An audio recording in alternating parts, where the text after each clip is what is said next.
ഉച്ചതിരിഞ്ഞ് ഏകദേശം 3 മണിയോടുകൂടി തിരുവനന്തപുരം ജില്ലയിലെ വട്ടിയൂർക്കാവ് പോലീസ് സ്റ്റേഷനിലേക്ക് അഡ്വക്കേറ്റ് ഹരിദാസ് എന്ന വ്യക്തിയുടെ ഫോൺ കോൾ വന്നു. ലേശം അവശനിലയിലായിരുന്നു സംസാരം. അദ്ദേഹത്തിന്റെ വീട്ടിൽ ഒരു സംഭവം ഉണ്ടായിട്ടുണ്ടെന്നും പോലീസ് ഉടൻ തന്നെ അവിടേക്ക് എത്തണമെന്നുമായിരുന്നു ഫോൺ വിളിച്ച ഹരിദാസ് എന്ന വ്യക്തി പറഞ്ഞത്. വിവരം കേട്ട ഉടൻ തന്നെ SI ഉൾപ്പെടുന്ന പോലീസ് സംഘം വട്ടിയൂർക്കാവിന് സമീപമുള്ള കൈരളി നഗറിലെ അഡ്വക്കേറ്റ് ഹരിദാസിന്റെ വീട്ടിലേക്ക് എത്തി. വീടിനുള്ളിലേക്ക് കടന്ന പോലീസ് സംഘം കാണുന്നത് അവശനായ നിലയിലിരിക്കുന്ന ഹരിദാസിനെയാണ്. എന്താണ് സംഭവിച്ചതെന്ന് ചോദിച്ച SIയോട് തൊട്ടടുത്ത മുറിയിലേക്ക് വിരൽ ചൂണ്ടി കാണിക്കുക മാത്രമാണ് ഹരിദാസ് ചെയ്തത്. ആ മുറിയിലേക്ക് ഓടിയെത്തിയ പോലീസ് സംഘം കാണുന്നത് കട്ടിലിൽ മലർന്നു കിടക്കുന്ന ഒരു വ്യക്തിയെയാണ്. അപ്പോഴാണ് ആ മുറിക്കുള്ളിൽ അമ്പരപ്പിക്കുന്ന മറ്റൊരു കാഴ്ച കൂട്ടത്തിലൊരു പോലീസുകാരന്റെ ശ്രദ്ധയിൽപ്പെട്ടത്. മുറിയിലെ തറയിലാകെ രത്നങ്ങൾ ചിതറിക്കിടക്കുന്നു. ഏകദേശം 55 വയസ്സ് പ്രായം തോന്നിക്കുന്ന വ്യക്തിയാണ് കട്ടിലിൽ നിശ്ചലനായി കിടക്കുന്നത്. അയാൾ മരിച്ചു എന്ന് ഉറപ്പാക്കിയ പോലീസ് സംഘം ഉടൻ തന്നെ മുറിവിട്ട് പുറത്തിറങ്ങുകയും പേരൂർക്കട CIയെ വിവരമറിയിക്കുകയും ചെയ്തു. വിവരമറിഞ്ഞ സർക്കിൾ ഇൻസ്പെക്ടറും സംഘവും സ്ഥലത്തെത്തിയപ്പോൾ ആ വീടിന് മുൻപാകെ ആളുകളെ കൊണ്ട് നിറഞ്ഞിരുന്നു. സർക്കിൾ ഇൻസ്പെക്ടർ പ്രതാപന്റെ സാന്നിധ്യത്തിൽ തന്നെ അഡ്വക്കേറ്റ് ഹരിദാസ് നടന്ന സംഭവങ്ങളൊക്കെ വിശദീകരിച്ചു. അഡ്വക്കേറ്റ് ഹരിദാസിന് റിയൽ എസ്റ്റേറ്റുമായി ബന്ധപ്പെട്ട് കിട്ടിയ ഒരു സുഹൃത്തായിരുന്നു അകത്തെ മുറിയിൽ കൊല്ലപ്പെട്ട നിലയിൽ കിടക്കുന്ന ഹരിഹരവർമ്മ എന്ന വ്യക്തിയെ. അദ്ദേഹം ഒരു രത്ന കച്ചവടക്കാരനായിരുന്നു. പൂഞ്ഞാർ രാജവംശത്തിലെ ഭാസ്കരവർമ്മയുടെ മകനായ ഹരിഹരവർമ്മ തിരുവനന്തപുരത്ത് വരുമ്പോഴൊക്കെ അഡ്വക്കേറ്റ് ഹരിദാസിനെ കാണാറുണ്ട്. ഇത്തവണ രത്ന കച്ചവടവുമായി ബന്ധപ്പെട്ടാണ് അദ്ദേഹം തിരുവനന്തപുരത്ത് എത്തിയത്. ബാംഗ്ലൂരുള്ള ചില വ്യക്തികളാണ് രത്നം വാങ്ങുന്നതിനായി ഹരിഹരവർമ്മയെ കാണാൻ ഇത്തവണ വന്നത്. അവർ ഹരിഹരവർമ്മയ്ക്കൊപ്പം അകത്തെ മുറിയിലിരുന്ന് സംസാരിക്കുന്നതിനിടയിൽ വലിയൊരു ശബ്ദം കേട്ടുകൊണ്ട് അഡ്വക്കേറ്റ് ഹരിദാസ് ആ മുറിയിലേക്ക് ഓടിയെത്തി. ഈ സമയത്ത് ആ 4 പേർ സംഘം മുറിവിട്ട് പുറത്തേക്ക് വന്നു. എന്താണ് സംഭവിച്ചതെന്ന് അഡ്വക്കേറ്റ് ഹരിദാസ് ചോദിക്കാൻ വാ തുറന്നത് മാത്രമേ അയാൾക്ക് ഓർമ്മയുള്ളൂ. അവരുടെ കൈവശമുണ്ടായിരുന്ന തുണി ഉപയോഗിച്ച് ഹരിദാസിന്റെ മുഖത്തേക്ക് ആ 4 പേർ സംഘം ശക്തമായി അമർത്തി. ആ തുണിയിൽ ക്ലോറോഫോം ഉണ്ടായിരുന്നു. അതുകൊണ്ട് തന്നെ പിന്നീട് എന്താണ് സംഭവിച്ചതെന്ന് അഡ്വക്കേറ്റ് ഹരിദാസിന് ഓർമ്മയില്ല. ഓർമ്മ വന്ന സമയത്താണ് അദ്ദേഹം പോലീസ് സ്റ്റേഷനിലേക്ക് വിളിച്ച് വിവരം പറയുന്നത്. കൊല്ലപ്പെട്ട വ്യക്തി പൂഞ്ഞാർ രാജവംശത്തിൽ ഉൾപ്പെടുന്ന ആളാണെന്നും രത്നക്കച്ചവടത്തിനിടെയാണ് മരണം സംഭവിച്ചതെന്നുമുള്ള വാർത്ത നാടാകെ പരന്നു. ACP അടങ്ങുന്ന സംഘം ആ വീട്ടിലേക്ക് വിവരമറിഞ്ഞ ഉടൻ തന്നെ എത്തി. രത്നക്കച്ചവടവുമായി ബന്ധപ്പെട്ട് ബാംഗ്ലൂരിൽ നിന്നെത്തിയ 4 പേർ സംഘത്തെ അഡ്വക്കേറ്റിന് പരിചയമുണ്ടായിരുന്നു. അവർ പലപ്പോഴും അഡ്വക്കേറ്റിനെ വരുന്ന കാര്യം പറയുന്നതിനായി ഫോണിൽ വിളിച്ചിരുന്നു. പേരൂർക്കടയിലെത്തിയ സംഘം ഒരു ടാക്സി പിടിച്ചായിരുന്നു ആ വീട്ടിലേക്ക് എത്തിയത്. രത്നം വാങ്ങുന്നതിനായി അവിടേക്കെത്തി കൊലപാതകം നടത്തി അവിടെ നിന്ന് കടന്നുകളഞ്ഞ 4 പേർ സംഘത്തിന്റെ മൊബൈൽ നമ്പറുകൾ അഡ്വക്കേറ്റിൽ നിന്ന് ശേഖരിച്ച പോലീസ് സംഘം ഉടൻ തന്നെ അതിനെക്കുറിച്ച് കൂടുതൽ വിവരങ്ങൾ അറിയുന്നതിനായി സൈബർ സെല്ലിന് കൈമാറി. എന്നാൽ ആ 4 പേരുടെയും മൊബൈൽ ഫോണുകൾ സ്വിച്ച് ഓഫ് ആയിരുന്നു എന്നുള്ള വിവരമാണ് സൈബർ സെല്ലിൽ നിന്ന് ലഭിച്ചത്. ഇതേ സമയം തന്നെ പോലീസിന്റെ നിർദ്ദേശപ്രകാരം സംഭവസ്ഥലത്തെത്തിയ ഫോറൻസിക് സംഘം ആ വീടിനുള്ളിൽ വിശദമായ ഒരു പരിശോധന തന്നെ നടത്തി. കിട്ടാവുന്നത്ര തെളിവുകളും ഫിംഗർ പ്രിന്റുകളും ശേഖരിച്ചു. CIയുടെ നേതൃത്വത്തിൽ ഡോഗ് സ്ക്വാഡിനെ ഉപയോഗിച്ചുള്ള പരിശോധനയും ആരംഭിച്ചു. മുറിക്കുള്ളിലൊക്കെ പരതി നടന്ന പോലീസ് നായ മൃതദേഹത്തിൽ മണത്തു നോക്കിയ ശേഷം പുറത്തിറങ്ങി അവിടെ കിടക്കുന്ന കാറിനെ ചുറ്റിപ്പറ്റിയൊക്കെ ഒന്ന് നടന്നു. അതിനുശേഷം ഗേറ്റ് കടന്ന് പുറത്തേക്കിറങ്ങി റോഡിലെത്തി അതിന്റെ ഓട്ടം അവസാനിപ്പിച്ചു. പ്രതികൾ റോഡിൽ നിന്നും വാഹനത്തിൽ കയറി രക്ഷപ്പെട്ടിട്ടുണ്ടാകുമെന്ന് പോലീസ് നിഗമനത്തിലെത്തി. അഡ്വക്കേറ്റ് ഹരിദാസ് പറഞ്ഞതനുസരിച്ച് ആ 4 പേർ സംഘം വട്ടിയൂർക്കാവിൽ നിന്നും ഒരു ടാക്സി പിടിച്ചാണ് വീട്ടിലേക്ക് എത്തിയത്. അതുകൊണ്ട് തന്നെ വട്ടിയൂർക്കാവിലെ ടാക്സി സ്റ്റാൻഡ് കേന്ദ്രീകരിച്ച് ഒരു അന്വേഷണത്തിനായി ഒരു സംഘം പോലീസുകാരെ നിയോഗിച്ചു. ഇതേ സമയം തന്നെ അഡ്വക്കേറ്റിന്റെ വീട്ടിൽ ഇൻക്വസ്റ്റ് നടപടികൾ പുരോഗമിക്കുകയായിരുന്നു. ഹരിഹരവർമ്മയുടെ മൃതദേഹം വ്യക്തമായി പരിശോധിച്ചതിൽ നിന്നും അയാളുടെ കഴുത്തിൽ ബലമായി പിടിച്ചതിന്റെ പാടുകൾ ഉണ്ടെന്ന് കണ്ടെത്തി. ആ മുറിയിൽ ഒരു സംഘർഷം നടന്നതിന്റെ എല്ലാ ലക്ഷണങ്ങളും ഉണ്ടായിരുന്നു. ആ സംഘർഷത്തിന്റെ ഭാഗമായാണ് രത്നങ്ങൾ മുറിയിൽ ചിതറിക്കിടക്കുന്നത്. ഇൻക്വസ്റ്റ് നടപടികൾ പൂർത്തിയാക്കിയ ശേഷം മൃതദേഹം പോസ്റ്റ്മോർട്ടത്തിനായി മെഡിക്കൽ കോളേജിലേക്ക് ഷിഫ്റ്റ് ചെയ്തു. ഈ സമയത്താണ് ടാക്സി സ്റ്റാൻഡ് കേന്ദ്രീകരിച്ചുള്ള അന്വേഷണത്തിൽ ചില വിവരങ്ങളൊക്കെ പോലീസിന് ലഭിച്ചത്. പ്രതികളെ പുത്തൂർക്കോണം ക്ഷേത്രത്തിന് സമീപത്തുള്ള റോഡിൽ നിന്ന് കാറിൽ കയറ്റി തമ്പാനൂരിലേക്ക് കൊണ്ടുപോയ ടാക്സി ഡ്രൈവറെ പോലീസ് കണ്ടെത്തി. ടാക്സി ഡ്രൈവറെ ചോദ്യം ചെയ്യുന്നതിനിടയിലാണ് നിർണായകമായ ഒരു കാര്യം അയാൾ പോലീസിനോട് പറയുന്നത്. ഓടിക്കിതച്ചെത്തിയ 4 പേർ സംഘം വളരെ ധൃതിപ്പെട്ടായിരുന്നു ടാക്സിക്ക് കൈ കാണിച്ച് അതിനുള്ളിലേക്ക് കയറിയത്. അപ്പോൾ തന്നെ എന്തോ ചില സംശയം ടാക്സി ഡ്രൈവർക്ക് തോന്നിയിരുന്നു. ആ ചെറുപ്പക്കാരുമായി തമ്പാനൂരിലേക്ക് പോകുന്ന വഴി വഴുതക്കാടെത്തിയ സമയത്ത് ആ 4 പേർ സംഘത്തിൽ ഒരാൾ ഒരു കവർ പുറത്തേക്ക് വലിച്ചെറിയുന്നത് ഡ്രൈവറിന്റെ ശ്രദ്ധയിൽപ്പെട്ടിരുന്നു. ഇത്രയും കാര്യങ്ങൾ ടാക്സി ഡ്രൈവറിൽ നിന്നറിഞ്ഞ പോലീസ് സംഘം അയാളെയും കൂട്ടി വഴുതക്കാട് ഭാഗത്തേക്ക് പോയി. അവിടെയൊക്കെ അരിച്ചു പറക്കിയ സമയത്ത് പോലീസ് സംഘത്തിന് അവിടെ നിന്നും ഒരു കവർ കിട്ടി. കയ്യുറകളും പഞ്ഞിയും ക്ലോറോഫോമിന്റെ കുപ്പിയും ഒരു ജ്യൂസിന്റെ കവറുമായിരുന്നു അതിനുള്ളിൽ ഉണ്ടായിരുന്നത്. ഹരിഹരവർമ്മ കൊല്ലപ്പെട്ട് കിടന്ന മുറിക്കുള്ളിൽ നിന്നും ക്ലോറോഫോം കലർത്തിയ പഞ്ഞി പോലീസിന് നേരത്തെ തന്നെ ലഭിച്ചിരുന്നു. ക്ലോറോഫോം ഉപയോഗിച്ച് ഹരിഹരവർമ്മയെ മയക്കിക്കിടത്തിയ ശേഷമായിരിക്കാം അദ്ദേഹത്തെ കഴുത്തിഞ്ഞെരുക്കി കൊലപ്പെടുത്തിയതെന്ന് പോലീസ് നിഗമനത്തിലെത്തി. കൃത്യം നടത്തിയ പ്രതികൾ അവിടെ നിന്ന് കടന്നുകളയുന്നതിന് മുൻപായി ആ വീട്ടിലുണ്ടായിരുന്ന അഡ്വക്കേറ്റ് ഹരിദാസിനെയും ക്ലോറോഫോം ഉപയോഗിച്ച് മയക്കിക്കിടത്തിയിരുന്നു എന്ന് അയാൾ മൊഴി നൽകിയിരുന്നു. ആ മൊഴിയിൽ എത്രത്തോളം വാസ്തവമുണ്ടെന്ന് മനസ്സിലാക്കുന്നതിന്റെ ഭാഗമായി അഡ്വക്കേറ്റ് ഹരിദാസിനെയും പേരൂർക്കടയിലുള്ള ആശുപത്രിയിലേക്ക് വൈദ്യപരിശോധനയ്ക്കായി ഷിഫ്റ്റ് ചെയ്തു. പ്രതികളെ തമ്പാനൂർ ഭാഗത്തിറക്കിയ സ്ഥലം കൂടി ടാക്സി ഡ്രൈവർ പോലീസിന് കാണിച്ചു കൊടുത്തു. 500 രൂപ അധികമായി അയാൾക്ക് നൽകിയെന്നുകൂടി അയാൾ പോലീസിന് മൊഴി നൽകി. ആ തുക തിരികെ നൽകാനായി ടാക്സി ഡ്രൈവർ അവരെ വിളിച്ചിരുന്നെങ്കിലും ധൃതിപ്പെട്ട് ആ 4 പേരും അവിടെ നിന്ന് കടന്നു കളയുകയായിരുന്നു. അഡ്വക്കേറ്റ് ഹരിദാസും ടാക്സി ഡ്രൈവറും ആ 4 പേർ സംഘത്തെ നേരിട്ട് കണ്ടിട്ടുള്ളതിനാൽ അവരെ ഉപയോഗിച്ച് ഒരു രേഖാചിത്രം വരയ്ക്കാൻ തന്നെ പോലീസ് തീരുമാനിച്ചു. ഈ സമയത്താണ് അഡ്വക്കേറ്റ് ഹരിദാസിനെ വൈദ്യപരിശോധനയ്ക്ക് വിധേയമാക്കിയ പേരൂർക്കടയിലെ ആശുപത്രിയിൽ നിന്നും പരിശോധനാ റിപ്പോർട്ട് പുറത്തുവരുന്നത്. തീർത്തും ഞെട്ടിക്കുന്ന ഒരു റിപ്പോർട്ടായിരുന്നു അത്. അഡ്വക്കേറ്റിന്റെ ശരീരത്തിൽ ക്ലോറോഫോമിന്റെ അംശമില്ല. പ്രതികൾ കടന്നു പോകുന്ന വഴിക്ക് ക്ലോറോഫോം ഉപയോഗിച്ച് തന്നെയും മയക്കിക്കിടത്തിയെന്നുള്ള അഡ്വക്കേറ്റിന്റെ മൊഴി തീർത്തും വ്യാജമാണെന്ന് അതിൽ നിന്ന് വ്യക്തമായി. അത് മാത്രവുമല്ല, സംഭവം അറിഞ്ഞ് SIS സംഘവും ആ വീട്ടിലേക്കെത്തിയപ്പോൾ അഡ്വക്കേറ്റ് ഹരിദാസ് അവശത അഭിനയിക്കുകയായിരുന്നു എന്ന് ആ നിമിഷം തന്നെ തങ്ങൾക്ക് മനസ്സിലായിരുന്നു എന്നുള്ള കാര്യം SI CIക്ക് മുൻപാകെ അറിയിച്ചു. കൊല്ലപ്പെട്ട ഹരിഹരവർമ്മയെക്കുറിച്ച് കൂടുതൽ അറിയുന്നതിന്റെ ഭാഗമായി അദ്ദേഹത്തിന്റെ ഭാര്യയെ പോലീസ് സംഘം കോൺടാക്ട് ചെയ്തു. വളരെ വൈകിയുള്ള ഒരു വിവാഹമായിരുന്നു ഹരിഹരവർമ്മയുടേത്. ഒരു പത്രപരസ്യത്തിലൂടെയായിരുന്നു ഹരിഹരവർമ്മയും ഭാര്യ വിമലയും പരിചയപ്പെടുന്നത്. റിയൽ എസ്റ്റേറ്റ് ബിസിനസ്സിലുള്ള പൂഞ്ഞാർ രാജവംശത്തിലെ വ്യക്തി എന്ന നിലയിലായിരുന്നു ഹരിഹരവർമ്മ അന്ന് പത്രത്തിൽ പരസ്യം നൽകിയിരുന്നത്. ആ ആലോചനയിൽ വലിയ കുഴപ്പമൊന്നും ഇല്ല എന്ന് തോന്നിയ ബന്ധുക്കൾ ചേർന്ന് അവരുടെ വിവാഹം നടത്തുകയായിരുന്നു. വിവാഹം കഴിഞ്ഞ് കുറച്ച് നാളുകൾക്ക് ശേഷം ഹരിഹരവർമ്മ ഒരു സ്ത്രീക്കും കുട്ടിക്കുമൊപ്പം നിൽക്കുന്ന ഒരു ഫോട്ടോ വിമല കാണാനിടയായി. ആദ്യമൊക്കെ വിമലയുടെ ചോദ്യങ്ങളിൽ നിന്ന് ഒഴിഞ്ഞു മാറിയെങ്കിലും ഒടുവിൽ അത് തന്റെ ഭാര്യയും കുട്ടിയുമാണെന്ന് ഹരിഹരവർമ്മ സമ്മതിക്കുകയായിരുന്നു. വിമലയുമായി വിവാഹം കഴിച്ച അതേ സമയം തന്നെ മറ്റൊരു സ്ത്രീയുമായി എന്തുകൊണ്ടാണ് ബന്ധം പുലർത്തിയെന്നുള്ള വിമലയുടെ ചോദ്യത്തിനും ഹരിഹരവർമ്മ വ്യക്തമായ മറുപടി നൽകി. വിവാഹം കഴിഞ്ഞ് കുറെ നാളുകളായെങ്കിലും വിമലയ്ക്കും ഹരിഹരവർമ്മയ്ക്കും കുഞ്ഞുങ്ങളില്ലായിരുന്നു. അതുകൊണ്ടാണ് താൻ മറ്റൊരു സ്ത്രീയെ കൂടി വിവാഹം കഴിച്ചതെന്നും അവർ കോയമ്പത്തൂർ ഭാഗത്താണ് താമസിക്കുന്നതെന്നും ഹരിഹരവർമ്മ വിമലയെ അറിയിച്ചു. അതോടുകൂടി വിമല ആ വീട്ടിൽ നിന്ന് മാറി താമസം തുടങ്ങി. അതിൽ പിന്നെ അയാളുടെ ഒരു കാര്യങ്ങളെക്കുറിച്ചും തനിക്ക് അറിവില്ല എന്ന് തന്നെ വിമല പോലീസിന് മൊഴി നൽകി. പൂഞ്ഞാർ രാജവംശത്തിൽപ്പെടുന്ന ഭാസ്കരവർമ്മയുടെ മകനെന്ന് അവകാശപ്പെടുന്ന ഹരിഹരവർമ്മയെക്കുറിച്ച് ഒരു അന്വേഷണം നടത്താൻ ഒരു സംഘം പോലീസുകാർ ഉടൻ തന്നെ പുറപ്പെട്ടു. എന്നാൽ അവിടെ എത്തിയ പോലീസ് സംഘത്തിന് ഞെട്ടിക്കുന്ന വിവരങ്ങളായിരുന്നു ലഭിച്ചത്. പൂഞ്ഞാർ രാജവംശത്തിൽ അങ്ങനെയൊരു ഭാസ്കരവർമ്മയുമില്ല, ഹരിഹരവർമ്മയുമില്ല. പൂഞ്ഞാർ രാജവംശവുമായി ബന്ധപ്പെട്ടിട്ടുള്ള എല്ലാ ആളുകളെയും ഹരിഹരവർമ്മയുടെ ഫോട്ടോ കാണിച്ചെങ്കിലും അങ്ങനെയൊരു വ്യക്തിയെ അവർക്കാർക്കും കണ്ടിട്ടില്ല, പരിചയമില്ല എന്നുള്ള മറുപടികളായിരുന്നു ലഭിച്ചത്. മാവേലിക്കര രാജകുടുംബത്തിൽ ഭാസ്കരവർമ്മ എന്നൊരു വ്യക്തിയുണ്ടെന്ന് പൂഞ്ഞാർ രാജവംശത്തിൽപ്പെട്ട ചില ആളുകൾ പറഞ്ഞതോടുകൂടി ഒരുപക്ഷെ അദ്ദേഹത്തിന്റെ മകനായിരിക്കാം ഹരിഹരവർമ്മ എന്ന് കരുതിയ പോലീസ് സംഘം മാവേലിക്കരയിലേക്ക് പുറപ്പെട്ടു. അവിടെ എത്തിയ പോലീസ് സംഘം ഒരൊറ്റ ചോദ്യം മാത്രമാണ് ഭാസ്കരവർമ്മയോട് ചോദിച്ചത്. 55 വയസ്സുള്ള ഹരിഹരവർമ്മ എന്നൊരു മകനുണ്ടോ എന്നുള്ള പോലീസിന്റെ ചോദ്യം കേട്ടപ്പോൾ തന്നെ ഭാസ്കരവർമ്മ പൊട്ടിച്ചിരിക്കുകയാണ് ചെയ്തത്.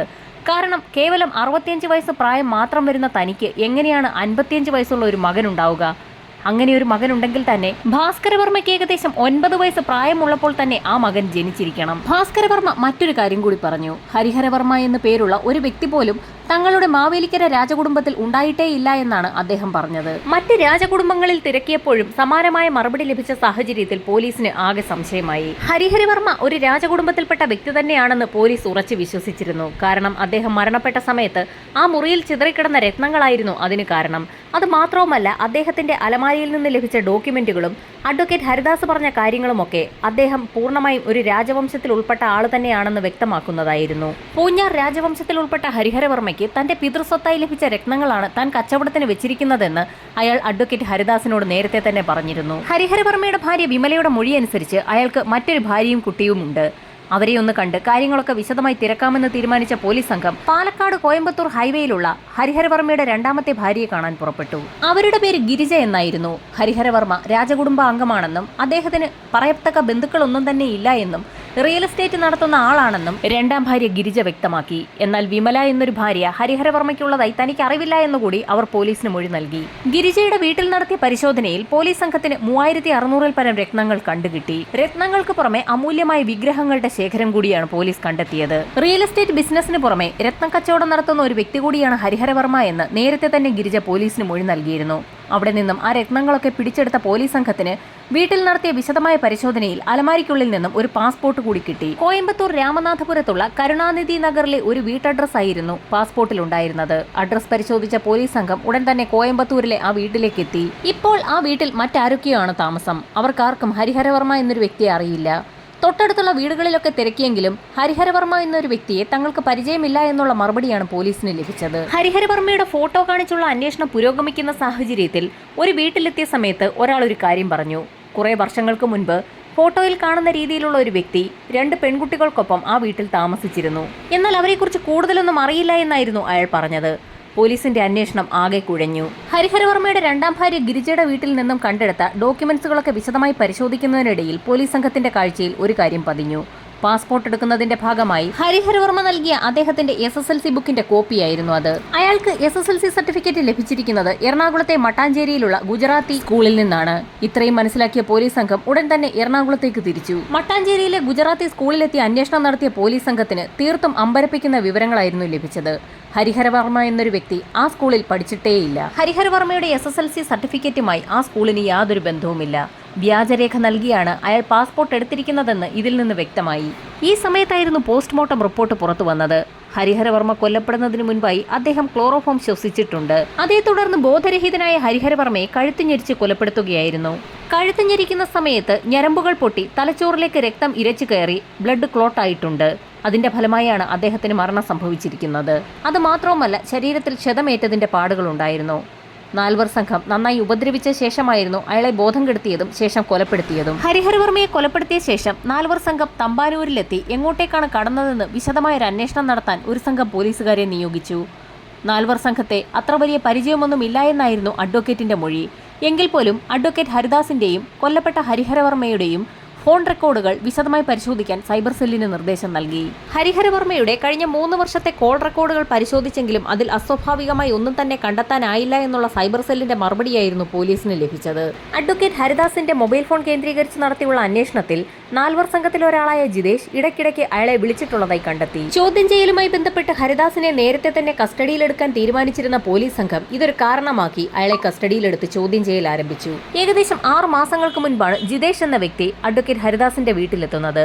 ഹരിഹരവർമ്മയ്ക്ക് ജിതേഷ് എന്ന വ്യക്തിയെ അറിയാമായിരുന്നു. ഹരിഹരവർമ്മ തിരുവനന്തപുരത്തേക്ക് വരുമ്പോഴൊക്കെ ഹരിദാസിന്റെ വീട്ടിലായിരുന്നു താമസിക്കുന്നത്.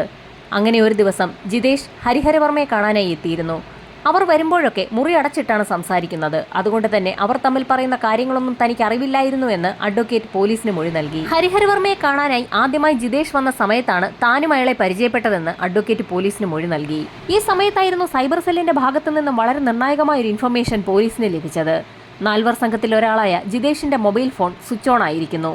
ബാംഗ്ലൂരിൽ വെച്ചാണ് അത് ഓൺ ആയിരിക്കുന്നത്. ഇതറിഞ്ഞ CIയുടെ നേതൃത്വത്തിലുള്ള ഒരു പോലീസ് സംഘം ബാംഗ്ലൂരിലേക്ക് പുറപ്പെട്ടു. ബാംഗ്ലൂരിലെത്തിയ പോലീസ് സംഘത്തിന് അധികം കഷ്ടപ്പെടാതെ തന്നെ ആ നാൽവർ സംഘത്തെ പിടികൂടാനായി. അവർക്കൊപ്പം ജോസഫ് എന്നൊരു 5-ാമൻ കൂടി ഉണ്ടായിരുന്നു. ആ 5-അംഗ സംഘത്തെ കസ്റ്റഡിയിലെടുത്ത പോലീസ് സംഘം തിരുവനന്തപുരത്തെ പോലീസ് ക്ലബ്ബിൽ എത്തിച്ച് ചോദ്യം ചെയ്യൽ ആരംഭിച്ചു. 5 പേരും എഞ്ചിനീയറിംഗ് വിദ്യാർത്ഥികളാണ്. അവരവരുടെ പഠനം മുൻപോട്ട് കൊണ്ടുപോകുന്നത് ചില ബിസിനസ്സുകൾ നടത്തിക്കിട്ടുന്ന കമ്മീഷൻ കൊണ്ടാണ്. ആ നാൽവർ സംഘം അവർക്ക് പരിചയമുള്ള കുട്ടികൾക്കൊക്കെ ബാംഗ്ലൂരിൽ എഞ്ചിനീയറിംഗിനുള്ള അഡ്മിഷൻ എടുത്തു കൊടുക്കും. അങ്ങനെ കുട്ടികളെ സംഘടിപ്പിച്ചു കൊടുക്കുന്നവർക്ക് മാനേജ്മെന്റിന്റെ ഭാഗത്തു നിന്നും ഒരു കമ്മീഷനെ ലഭിക്കും. എന്നാൽ കോളേജ് അഡ്മിഷൻ നടക്കുന്ന സമയത്ത് മാത്രമേ ഇത്തരത്തിലുള്ള കമ്മീഷൻ ലഭിക്കുകയുള്ളൂ. അല്ലാത്ത സമയത്തും പഠനം മുൻപോട്ട് കൊണ്ടുപോകുന്നതിനായി ഇതുപോലെ കമ്മീഷൻ ലഭിക്കുന്ന മറ്റെന്തെങ്കിലും പരിപാടി ഉണ്ടോ എന്ന് അന്വേഷിച്ച് നടക്കുന്നതിനിടയിലാണ് ആ നാൽവർ സംഘം ഹരിഹരവർമ്മ എന്ന കഥാപാത്രത്തിലേക്ക് എത്തുന്നത്. രത്നക്കച്ചവടക്കാരനായ ഹരിഹരവർമ്മയിൽ നിന്നും രത്നം വാങ്ങി മറിച്ചു വിറ്റുകഴിഞ്ഞാൽ നല്ലൊരു കമ്മീഷൻ ലഭിക്കുമെന്ന് മനസ്സിലാക്കിയ നാൽവർ സംഘം അങ്ങനെ ഹരിഹരവർമ്മയുമായി ബന്ധപ്പെട്ടു. ഹരിഹരവർമ്മയെക്കുറിച്ച് കൂടുതൽ അന്വേഷിച്ച സംഘത്തിന് അയാൾ തിരുവനന്തപുരത്ത് വരുമ്പോഴൊക്കെ ഒരു അഡ്വക്കേറ്റിന്റെ വീട്ടിൽ താമസിക്കാറുണ്ട് എന്നുള്ള വിവരം കൂടി മനസ്സിലായി. അങ്ങനെ നാൽവർ സംഘത്തിൽ ഒരാളായ ജിതേഷ് തിരുവനന്തപുരത്തെത്തി ഹരിഹരവർമ്മയെ കാണുകയും രത്നം വാങ്ങാൻ താല്പര്യമുണ്ടെന്നുള്ള കാര്യം അറിയിക്കുകയും ചെയ്തു. ഹരിഹരവർമ്മ തന്റെ പക്കലുള്ള രത്നങ്ങളെല്ലാം ജിതേഷിന് കാണിച്ചു കൊടുത്തു. എല്ലാം വളരെ വിശദമായി തന്നെ ജിതേഷ് നോക്കിക്കാണുകയും വിവരം ഉടൻ തന്നെ അറിയിക്കാമെന്ന് പറഞ്ഞുകൊണ്ട് തിരുവനന്തപുരത്ത് നിന്നും ബാംഗ്ലൂരേക്ക് മടങ്ങിപ്പോവുകയും ചെയ്തു. പൂഞ്ഞാർ രാജവംശത്തിൽപ്പെടുന്ന ഹരിഹരവർമ്മയുടെ കൈകളിൽ പിതൃസ്വത്തായി കൈമാറി കിട്ടിയ വളരെ അമൂല്യങ്ങളായ രത്നങ്ങൾ തന്നെയാണുള്ളതെന്നും അവ മറിച്ചു വിറ്റാൽ വലിയൊരു തുക തന്നെ ലഭിക്കുമെന്നും ജിതേഷ് സുഹൃത്തുക്കളെ പറഞ്ഞ് മനസ്സിലാക്കി. ജിതേഷ് പറഞ്ഞ കാര്യങ്ങൾ കേട്ടപ്പോൾ തന്നെ സുഹൃത്തുക്കൾക്കും രത്നക്കച്ചവടത്തിൽ താല്പര്യമായി. ആ നാൽവർ സംഘം തങ്ങളുടെ കൈവശമുണ്ടായിരുന്ന പണത്തിനൊപ്പം ആരോടൊക്കെയോ കടം വാങ്ങിയ തുക കൂടി ചേർത്ത് 10 ലക്ഷം രൂപ സംഘടിപ്പിച്ച് രത്നം വാങ്ങുന്നതിന് അഡ്വാൻസ് കൊടുക്കാൻ തീരുമാനിച്ചു. അങ്ങനെ ജിതേഷ് തിരുവനന്തപുരത്തെത്തുകയും 10 ലക്ഷം രൂപ ഹരിഹരവർമ്മയ്ക്ക് കൈമാറുകയും ചെയ്തു. ബാക്കി തുകയുമായി വൈകാതെ തന്നെ മടങ്ങിയെത്താമെന്ന് പറഞ്ഞുകൊണ്ട് അവിടെ നിന്നും ജിതേഷ് ബാംഗ്ലൂരിലേക്ക് മടങ്ങിപ്പോയി. ശേഷം രത്നം വാങ്ങുന്നതിനുള്ള ബയേഴ്സിനെ കണ്ടുപിടിക്കുന്നതിനുള്ള തിരക്കിലായിരുന്നു അവർ. ജുവലറികളൊക്കെ കയറിയിറങ്ങിയപ്പോൾ ചില ആളുകളൊക്കെ അവരുടെ കൈവശമുള്ള രത്നം വാങ്ങാൻ താല്പര്യം കാണിച്ചു. എന്നാൽ നേരിട്ട് രത്നം കൈകളിൽ എത്തിച്ചു തന്നാൽ മാത്രമേ പണം നൽകുകയുള്ളൂ എന്ന് ജുവലറിക്കാർ പറഞ്ഞതോടുകൂടി ജിതേഷും കൂട്ടുകാരും ആകെ വലഞ്ഞു. ഹരിഹരവർമ്മ പണം പൂർണ്ണമായി നൽകിയെങ്കിൽ മാത്രമേ അയാളുടെ കൈവശമുള്ള രത്നം ജിതേഷിന് കൈമാറുകയുള്ളൂ. അങ്ങനെ ജോസഫ് എന്ന 5-ാമനെ കൂടെ കൂട്ടുകയും ആ നാൽവർ സംഘം ഒരു പ്ലാൻ തന്നെ തയ്യാറാക്കുകയും ചെയ്തു. പ്ലാൻ നടപ്പിലാക്കുന്നതിന്റെ ആദ്യഘട്ടമായി ജിതേഷ് മറ്റൊരു മൊബൈൽ നമ്പറിൽ നിന്നും താൻ കർണാടക CMന്റെ മകനാണെന്നും രത്നങ്ങൾ വാങ്ങാൻ താല്പര്യമുണ്ടെന്നും പറഞ്ഞുകൊണ്ട് ഹരിഹരവർമ്മയെ ഫോണിൽ വിളിച്ചു. തന്റെ ചില ആളുകൾ ഹരിഹരവർമ്മയെ കാണുന്നതിനായി തിരുവനന്തപുരത്തേക്ക് എത്തുന്ന സമയത്ത് അവർക്ക് കൈവശം ഒറിജിനൽ രത്നങ്ങൾ തന്നുവിട്ടാൽ ഹരിഹരവർമ്മ ഉദ്ദേശിക്കുന്നതിലും വലിയൊരു തുക തന്നെ നൽകിക്കൊള്ളാമെന്നും പണം തനിക്കൊരു വിഷയമല്ല എന്നും CMന്റെ മകന്റെ ശബ്ദത്തിൽ വിളിച്ച ജിതേഷ് ഹരിഹരവർമ്മയോട് പറഞ്ഞു. പാരമ്പര്യമായി കൈമാറി വന്ന ഒറിജിനൽ രത്നങ്ങൾ തന്നെയാണ് തന്റെ കൈവശമുള്ളതെന്നും കച്ചവടത്തിന് താല്പര്യമുണ്ടെന്നും ഹരിഹരവർമ്മ അറിയിച്ചതിനെ തുടർന്ന് ജിതേഷ് ഒഴികെയുള്ള 4 സംഘം തിരുവനന്തപുരത്തെ ഹരിഹരവർമ്മ താമസിക്കുന്ന അഡ്വക്കേറ്റിന്റെ വീട്ടിലേക്കെത്തി. കുറച്ചുനേരം സംസാരിച്ചിരുന്ന ശേഷം ഹരിഹരവർമ്മ ആ 4 സംഘത്തെ തന്റെ മുറിയിലേക്ക് കൂട്ടിക്കൊണ്ടുപോയി. രത്നങ്ങളൊക്കെ കാണിച്ചു കൊടുത്തു. എന്നാൽ പണം പൂർണ്ണമായും നൽകിയ ശേഷം മാത്രമേ അവ നൽകുകയുള്ളൂ എന്ന് ഹരിഹരവർമ്മ വാശി പിടിച്ചതോടുകൂടി CMന്റെ മകനോട് സംസാരിച്ച ശേഷം തങ്ങൾ മറുപടി അറിയിക്കാമെന്ന് പറഞ്ഞുകൊണ്ട് ആ 4 സംഘം മുറിയിൽ നിന്ന് പുറത്തിറങ്ങി. അപ്പോഴും പ്രധാന ഹാളിൽ അഡ്വക്കേറ്റ് ഇരിക്കുന്നുണ്ടായിരുന്നു. തങ്ങൾ ഭക്ഷണം കഴിച്ച ശേഷം മടങ്ങി വരാമെന്ന് അറിയിച്ചുകൊണ്ട് ആ 4 സംഘം പുറത്തുപോയി 1 മണിക്കൂറിനകം തന്നെ തിരികെ ആ വീട്ടിലേക്കെത്തി. ഹരിഹരവർമ്മയുടെ മുറിയിലേക്ക് ചെന്ന 4 സംഘം പഴയ ഡിമാൻഡ് തന്നെ വെച്ചു. എന്നാൽ പണം പൂർണ്ണമായും നൽകിയ ശേഷം മാത്രമേ രത്നങ്ങൾ നൽകുകയുള്ളൂ എന്ന് ഹരിഹരവർമ്മ പറഞ്ഞതോടുകൂടി അവിടെ ഒരു വാക്തർക്കം തന്നെ ഉണ്ടായി. തങ്ങൾ നേരത്തെ നൽകിയ 10 ലക്ഷം രൂപ അഡ്വാൻസ് തിരികെ നൽകണമെന്ന് 4 സംഘം ഹരിഹരവർമ്മയോട് ആവശ്യപ്പെട്ടെങ്കിലും അഡ്വാൻസ് തിരികെ നൽകുന്ന പതിവില്ല എന്ന് അയാൾ പറഞ്ഞത് ആ സംഘത്തെ ചൊടിപ്പിച്ചു. അവർ നേരത്തെ പ്ലാൻ ചെയ്ത കാര്യങ്ങൾ നടപ്പിലാക്കാൻ തന്നെ തീരുമാനിച്ചു. കൂട്ടത്തിലൊരാൾ ക്ലോറോഫോം കലർത്തിയ തുണി ഉപയോഗിച്ച് ഹരിഹരവർമ്മയുടെ മുഖം പൊത്താൻ ശ്രമിച്ച സമയത്തായിരുന്നു അയാൾ കുതറിയതും കൈവശമുണ്ടായിരുന്ന രത്നങ്ങൾ ആ പ്രദേശത്തൊക്കെ ചിതറിത്തെറിച്ചതും. അകത്ത് മുറിയിൽ നടക്കുന്ന ബഹളങ്ങളൊക്കെ പുറത്തു നിന്നുകൊണ്ട് അഡ്വക്കേറ്റ് ഹരിഹരൻ കേൾക്കുന്നുണ്ടായിരുന്നു. അതിലൊന്നും ഇടപെടാതെ അയാൾ മാറി നിൽക്കുകയാണ് ചെയ്തത്. ഇതേസമയം അകത്ത് ഹരിഹരവർമ്മയെ ആ 4 സംഘം കീഴ്പ്പെടുത്തുകയും കഴുത്തിൽ ബലമായി അമർത്തി അയാളെ കൊലപ്പെടുത്തുകയും ചെയ്തു. ഹരിഹരവർമ്മയുടെ മരണം ഉറപ്പാക്കിയ 4 സംഘം തറയിൽ ചിതറിക്കിടന്ന രത്നങ്ങളിൽ കുറച്ചൊക്കെ വാരിയെടുത്തുകൊണ്ട് ആ വീട് വിട്ട് പുറത്തേക്കിറങ്ങി ഓടുകയായിരുന്നു. റോഡിലെത്തിയ 4 സംഘം ടാക്സിയിൽ കയറി തമ്പാനൂരിലേക്ക് പോയി അവിടെ നിന്നും ബാംഗ്ലൂരിലേക്ക് കടന്നു. അഡ്വാൻസ് നൽകിയ 10 ലക്ഷം രൂപ തിരികെ കൊടുക്കാത്ത സാഹചര്യത്തിൽ 4 സംഘം ഹരിഹരവർമ്മയെ കൊലപ്പെടുത്തിയെന്ന രീതിയിലായിരുന്നു പോലീസ് സംഘം കേസ് ഫൈനലൈസ് ചെയ്തത്. കുറ്റപത്രം കോടതിയിൽ സമർപ്പിച്ച് വിചാരണ ആരംഭിച്ചു. കൊല്ലപ്പെട്ട വ്യക്തി ആര് എന്നുള്ളതായിരുന്നു പ്രതിഭാഗത്തിന്റെ പ്രധാന ചോദ്യം. കൊല്ലപ്പെട്ട വ്യക്തി ഹരിഹരവർമ്മയാണെന്ന് തെളിയിക്കാൻ കഴിയാത്ത സാഹചര്യത്തിൽ ഹരിഹരവർമ്മയെ കൊലപ്പെടുത്തി എന്ന കേസിൽ ആ 5 പേർക്ക് എങ്ങനെ ശിക്ഷ നൽകാൻ കഴിയുമെന്നായിരുന്നു പ്രതിഭാഗത്തിന്റെ പ്രധാന ചോദ്യം. കൊല്ലപ്പെട്ടത് മറ്റാരോ ആണ്. മറ്റാരോ കൊല്ലപ്പെട്ടതിന് ആ 5 പേരെ എങ്ങനെ ശിക്ഷിക്കാനാവും? 72ഓളം സാക്ഷിമൊഴികളും 144ഓളം വരുന്ന തൊണ്ടിമുതലുകളും അടക്കം വളരെ വിശദമായ ഒരു കേസ് ഫയൽ തന്നെ പോലീസ് കോടതിയിൽ പ്രസന്റ് ചെയ്തു. കൊല്ലപ്പെട്ട വ്യക്തി ഹരിഹരവർമ്മ അല്ലെങ്കിൽ പോലും ആ 4 വ്യക്തികളും അഡ്വക്കേറ്റിന്റെ വീട്ടിലെത്തി ഒരു വ്യക്തിയെ കൊന്നു എന്നുള്ളത് പോലീസ് കോടതിയിൽ തെളിയിച്ചു. പ്രതിഭാഗത്തിന്റെ വാദമുഖങ്ങളെ പൂർണ്ണമായും എതിർത്തുകൊണ്ട് കോടതി ആ 4 പേർക്കും ഇരട്ട ജീവപര്യന്തമാണ് വിധിച്ചത്. 5ാമത്തെ പ്രതിയായ ജോസഫ് ഏറ്റവും അവസാന നിമിഷത്തിൽ മാത്രമാണ് ആ പ്ലാനിൽ പങ്കുചേർന്നത്. എന്നാൽ ഹരിഹരവർമ്മയുടെ ശരീരത്തിൽ അയാളൊന്ന് തൊട്ടിട്ട് പോലും ഇല്ല എന്ന് പോലീസ് ചോദ്യം ചെയ്യലിൽ തന്നെ വ്യക്തമായിരുന്നു. സംശയത്തിന്റെ ആനുകൂല്യത്തിൽ കോടതി ജോസഫിനെ വെറുതെ വിട്ടു. അഡ്വക്കേറ്റ് ഹരിദാസിന്റെ മേൽ കുറ്റങ്ങളൊന്നും പ്രൂവ് ചെയ്യാൻ കഴിയാത്ത സാഹചര്യത്തിൽ അദ്ദേഹത്തെയും കോടതി വെറുതെ വിട്ടു. സെഷൻസ് കോടതിയുടെ വിധി ഹൈക്കോടതിയും അംഗീകരിച്ചു. തങ്ങളെ വെറുതെ വിടണമെന്നാവശ്യപ്പെട്ടുകൊണ്ട് പ്രതികൾ ഇപ്പോൾ സുപ്രീം കോടതിയെ സമീപിച്ചിരിക്കുകയാണ്. അപ്പോഴും ഒരു ചോദ്യം ഉയരുകയാണ്. യഥാർത്ഥത്തിൽ കൊല്ലപ്പെട്ട വ്യക്തി ആരാണ്? ആ ചോദ്യം കോടതിയിൽ ഉയർന്ന സാഹചര്യത്തിൽ തിരുവനന്തപുരത്തെ ജിയോളജി ആൻഡ് മൈനിംഗ് വകുപ്പ് ഹരിഹരവർമ്മയുടെ പാലക്കാട്ടെ വീട്ടിൽ നിന്ന് ശേഖരിച്ച രത്നങ്ങൾ പരിശോധനയ്ക്ക് വിധേയമാക്കിയിരുന്നു. പരിശോധനയിൽ ഞെട്ടിക്കുന്ന കാര്യങ്ങളായിരുന്നു കണ്ടെത്തിയത്. ആ രത്നങ്ങളിൽ പകുതിയോളം ഒറിജിനലും പകുതിയോളം ഡ്യൂപ്ലിക്കേറ്റുമാണ്. എന്നാൽ ഒറിജിനലിന് ഏകദേശം 300 കോടിയോളം വില വരുമെന്ന് മൈനിംഗ് വിഭാഗം കണ്ടെത്തി. അമൂല്യങ്ങളായ ആ രത്നങ്ങൾ ഹരിഹരവർമ്മ എന്ന് പേരിട്ട് വിളിക്കപ്പെട്ട ആ വ്യക്തിയുടെ കൈവശം എങ്ങനെ എത്തിയെന്ന് മാത്രം ഉത്തരമില്ല. 300 കോടി രൂപയുടെ അമൂല്യമായ ആ ഒറിജിനൽ രത്നങ്ങൾ ഹരിഹരവർമ്മയുടെ യഥാർത്ഥ ഭാര്യയായ വിമലയ്ക്ക് കൈമാറാൻ സെഷൻസ് കോടതി ഉത്തരവിട്ടു. ഹരിഹരവർമ്മ ആരാണെന്ന് കണ്ടെത്താൻ കേരള പോലീസിന് കഴിയാത്ത സാഹചര്യത്തിൽ കേസന്വേഷണം ഹൈക്കോടതി CBIക്ക് വിട്ടു. എന്നാൽ കേരള പോലീസ് കണ്ടെത്തിയ കാര്യങ്ങളിൽ നിന്നും പുതിയതായി ഒന്നും തന്നെ കണ്ടെത്താൻ പഠിച്ച പണി 18 നോക്കിയിട്ടും CBIക്ക് കഴിഞ്ഞില്ല. ഇപ്പോഴും ആ ചോദ്യം അവശേഷിക്കുകയാണ്. ആരാണ് ഹരിഹരവർമ്മ? അതിനുത്തരം നൽകാൻ കഴിയുന്ന ആരെങ്കിലും ഉണ്ടോ എന്നുള്ള കണ്ടെത്തലിനായുള്ള അന്വേഷണം ഇപ്പോഴും തുടരുകയാണ്.